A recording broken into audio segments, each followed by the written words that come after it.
A paz de Cristo, amor de Maria, feliz Páscoa!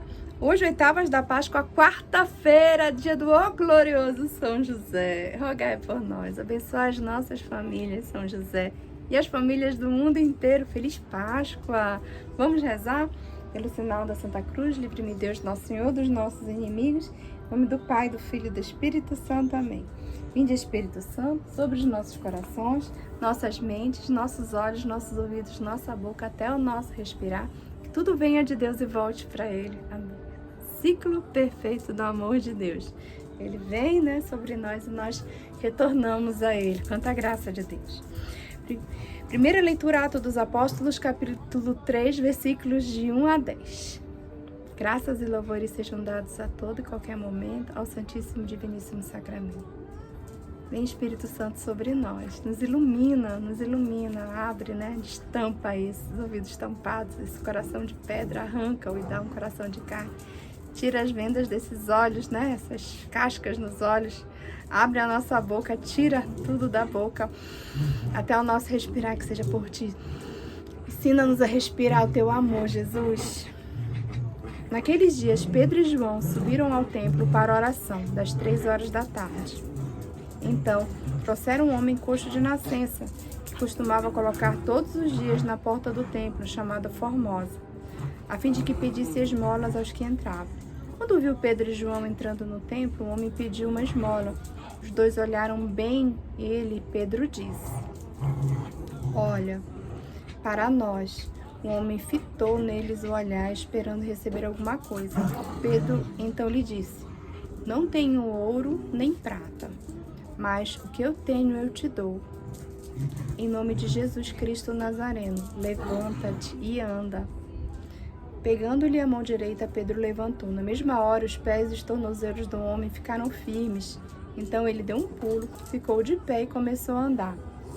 E entrou no templo junto com Pedro e João, andando, pulando e louvando a Deus. O povo todo viu o homem andando e louvando a Deus e reconheceram que era ele o mesmo que pedia esmolas, sentado na porta formosa do templo, e ficaram admirados e espantados com o que havia acontecido com ele. Palavra do Senhor, graças a Deus. Amado irmão, ninguém é tão pobre que não possa ajudar o outro irmão. Não, e eu vou lhe dizer mais. Você que está aí, se Deus lhe ungir, você pode fazer verdadeiros milagres em nome de Deus. Na realidade, não é você, mas é Jesus. Sabe qual é a maior graça que você pode fazer pelo irmão? É ser cura e libertação para ele. É ser fonte de Jesus, que é a nossa salvação. É uma palavra amiga, é uma oração, é uma Ave Maria, é um Pai Nosso. É você dizer para a pessoa: olha, eu não tenho ouro nem prata, como João falou, mas eu tenho Jesus. Isso é mais do que todos os ouros, todas as pratas que já existiram e vão ser descobertos ainda, que já estão por aqui no mundo inteiro. Você entendeu? Você é a maior riqueza da graça que Deus pode ter neste mundo. Não é ouro, prata, diamante, nada, gente. Não é nada material.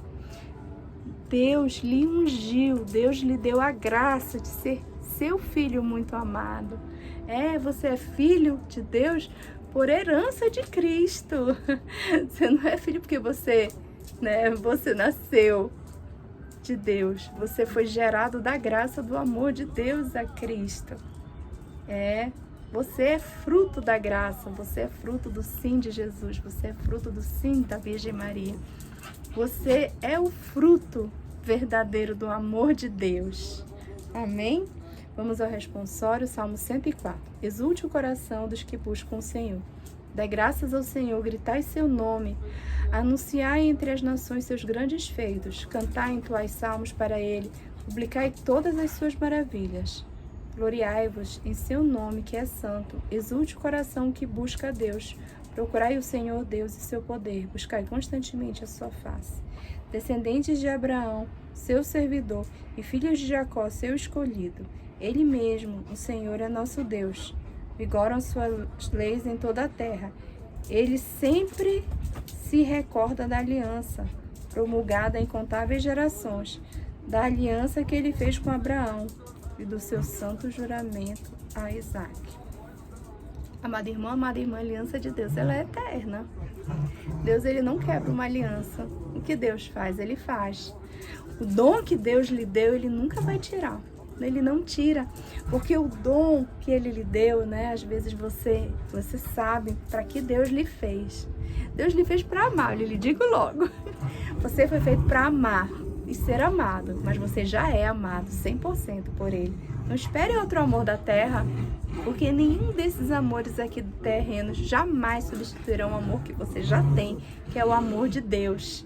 E ele lhe ama 100%, né? Aquele limítrofe de amor que você precisa na vida para viver já é preenchido. Você e toda a humanidade já é amado 100% por Deus.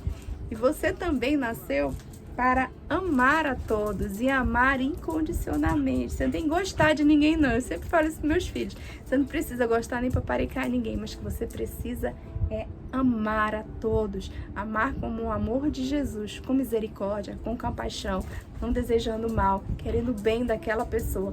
Se você não tiver nada para ajudar, não atrapalhe. Né? Se você não conseguir ser graça, não seja desgraça de ninguém. E seja graça, porque você nasceu para ser graça.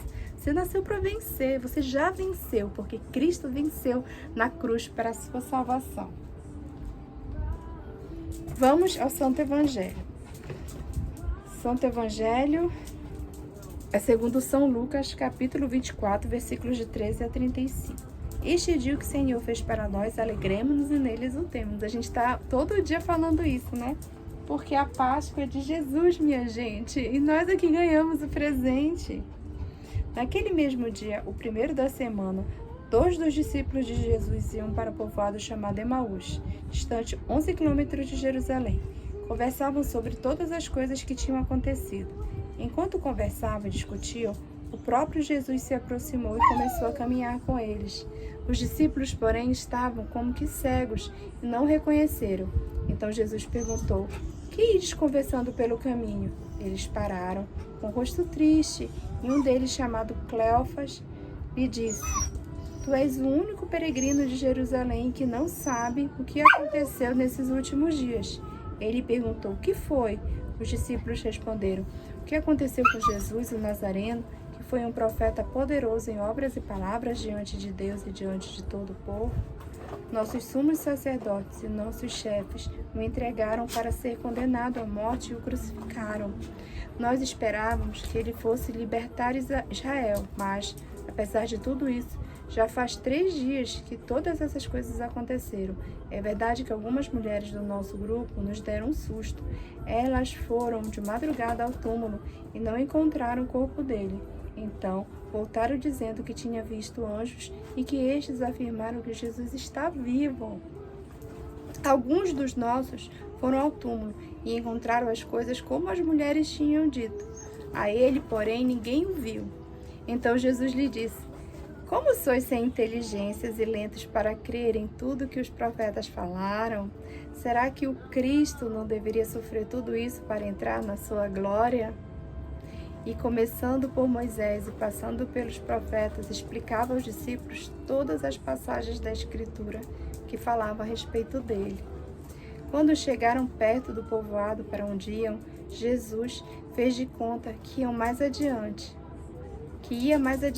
Eles, porém, insistiram com Jesus, dizendo: "Fica conosco, pois já é tarde e a noite vem chegando." Jesus entrou para ficar com eles. Quando se sentou à mesa com eles, tomou o pão, abençoou, partiu e lhe distribuía. Nisso, os olhos dos discípulos se abriram e eles reconheceram Jesus. Jesus, porém, desapareceu na frente deles. Então, um disse ao outro: "Não estava ardendo o nosso coração quando ele nos falava pelo caminho e nos explicava as Escrituras?" Naquela mesma hora, eles se levantaram e voltaram para Jerusalém, onde encontraram os 11 reunidos com os outros. E estes afirmaram: "Realmente, o Senhor ressuscitou e apareceu a Simão." Então, os dois contaram o que tinha acontecido no caminho e como tinham reconhecido Jesus ao partir o pão. Palavra da salvação. Glória a vós, Senhor. Ai, gente de Deus. Essa ida para Emaús foi uma ida única, né? Louvado seja Deus. Então ele caminha. Ele caminhou no meio dos discípulos, dos apóstolos, ele caminhou. E ele caminha no meio de nós. Da mesma maneira que os discípulos não enxergaram a presença de Deus Todo-Poderoso no meio deles, ali caminhando, explicando as Escrituras, às vezes não enxergamos a presença de Deus tão forte na nossa vida, a presença de Jesus em tantas coisas. Às vezes Jesus está numa visita que vai na sua casa, às vezes Jesus está num vizinho, numa vizinha, às vezes Jesus está num amigo, às vezes Jesus está no seu esposo aí do seu lado, e o seu filho. Jesus se materializa e se faz presente e trabalha ali no meio das pessoas que abrem o coração para serem veículos desse amor infinito por você. Deixe ser amado pelo amado. Deixe. Quando alguém chegar para lhe dar carinho, para lhe dar amor, receba em nome de Jesus e creia, foi Ele mesmo que mandou para você, porque Ele sempre caminhou com você. Estaremos sempre aqui no Presta Atenção, caminhando com Jesus, seguindo ao nosso Mestre e no amor da nossa vida, nosso Senhor Jesus Cristo. Em nome do Pai, do Filho e do Espírito Santo. Amém. Graças e louvores sejam dados a todo e qualquer momento ao Santíssimo e Diviníssimo Sacramento. Glorioso São José nos ilumina nesse caminhar, nos protege. Beijo da Cris, fica com Deus.